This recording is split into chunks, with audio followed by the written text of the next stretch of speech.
এই যে কে কে আছো বলো তো, যারা মহাশিবরাত্রি করো রাত জেগে, 4 প্রহর জল ঢালো, দুধ ঢালো, অবশ্যই জানিও আমাকে।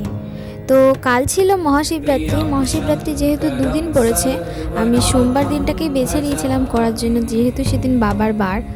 আর সকালবেলা উঠেই সব কিছু গুছিয়ে টুছিয়ে ফল ধুয়ে চাল ভিজিয়ে রেখে দিয়েছিলাম, মা এসে সঙ্গে সঙ্গে পুজো দিয়ে দেবে।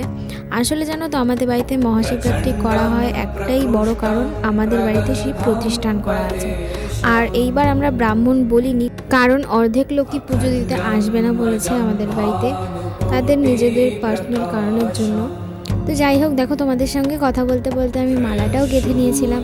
অবশ্যই জানিও আমি কেমন মালা গাছি, মালা গাঁথা আবার কী জিনিস কী সব বলছি। যাই হোক, তারপরে মা আমাকে বলছিল যে জিনিসপত্রগুলো গুছিয়ে দে, ফলগুলো কাট, কিছুই তো করিস নি, অথচ এত কাজ করলাম। তারপরে আস্তে আস্তে ফলগুলো কেটে বাবাকে প্রসাদ দিলাম, নৈবেদ্য দিল মা সাজিয়ে। জানো তো, জীবনে একবারই 4 প্রহর জেগে, মানে রাত জেগে আমি উপোস করে পুজো দিয়েছিলাম। প্রত্যেক বছরই উপোস করে পুজো দিই, কিন্তু রাত জাগার হয় না, কোনো না কোনো কারণে আমার বাধা পড়েই যায়। তো যাই হোক, এই বছর আমি দিনেই পুজো দিয়েছি প্রত্যেকবারের মতো। তো তোমরা কেমন কাটালে দিনটা অবশ্যই জানিও। টাটা।